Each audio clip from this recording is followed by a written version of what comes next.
Okay? Good morning, Philippines. Narito po ako para magluto ng aking tanghalian. Ito po ay adobong leeg ng manok at saka paa na may kaunting leeg, ulo, paa. Nag-try po ako sa tatlong yan. So, magluluto talaga po natin muna ng sangkutan kasi mga pampalis ng lansa. Yan po ay luyang dilaw, luyang natural. So, atin muna pakisinawin yung pagka-aroma nila.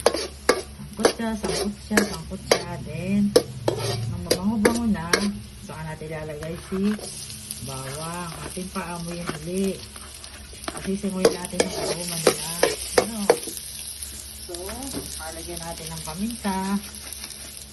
Ayan. Para sumingaw yung aroma. Adobong ulo ng manok, leeg ng manok, with matching paa ng manok.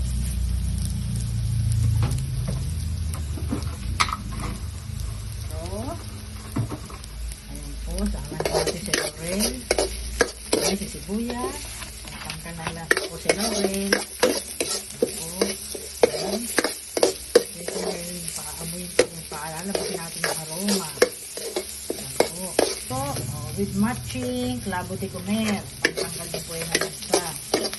So, nasangkot po muna natin ang ating ayan, sangkot ang leeg. Sangkot sa po muna ang leeg. Ayan po, para po walang lansa. Sangkot sa ang leeg. So, sangkot sa po muna natin ang leeg. Ayan po, sangkot sa na po ang leeg. Medyo po may brown na. Masarap po yung tanggal po ang lansa ng ating manok. Ganyan po ako mag-adobo ng manok. Sinasangkot ako muna sa mga pampanggal na lansa. Then, another po, sasangkot sa huli natin ang ulo naman po ng manok para wala po kalansa-lansa. Kasi malang. Yan po hugas na hugas. Hugas na hugas po yan. Hinugasan ko sa asin, sa suka.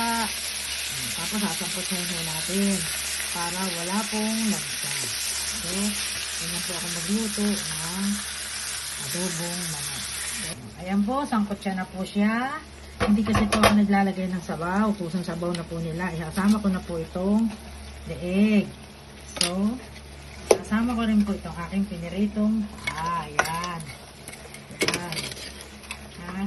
Bago po ako mag-adobo, piniprito ko po muna. Kasi ang paa, sinama ko na rin po. Ayan. Ano po? Ayan.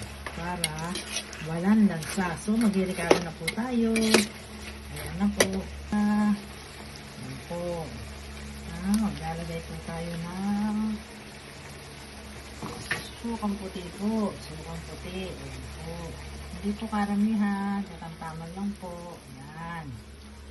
So, maglalagay rin po tayo ng toyo. Ayan. Toyo po. Maglalagay din tayo. So, ito po yung toyo. Ayan. Maglalagay po tayo ng toyo. Konting aji po. Konting aji. Ang pasarap po. Konting aji po yan. So, konting paminta rin po. Muling paminta.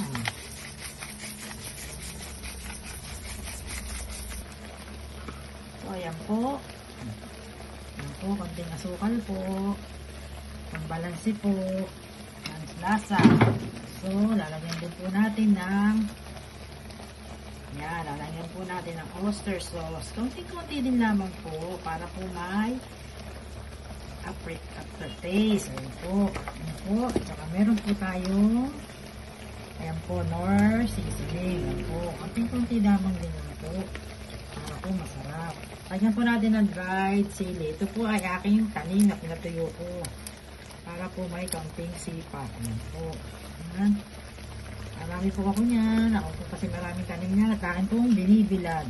So, yan. Hindi na po ako nabili ng dried chili. So, nawa ko na lamang po sa aking jar. So, sabi nga ng Bombay, may cosmetic necklace, may tosin ng metosin para sumarap. So, yan po. Tatakpan po natin para po siya ay malabo. So, ano sa muli po. Ano po, ito na po ang finished product ko ng aking adobong ulo, paa po at saka yung aking leeg. So, tingnan nyo po, pag pinirito ang paa, bago lutuin, ang ganda. Say, kulubot na kulubot. Yan ang sarap tingnan. Yan po, kaya po nagpiprito ako bago ko i-adobo. Ang ganda po niya. Tingnan po ninyo. Oh. Kung sa matanda at sa tao, pangat ng kulubot, sa paa ng manok, maganda ang kulubot. Masarap tingnan. So, sa mga senior citizen na katulad ko, magaling po ito. Ito po ay collagen, pampabata. Yan po ang sekreto. Kaya po kayo lagi nakain yan para po ako ay gumanda at bumata. So, mga frenny, mga amiga, mga classmates. So, kumain po kayo nito. Sigurado kayo collagen. Gaganda kayo. Nutritious and delicious food. Bye-bye!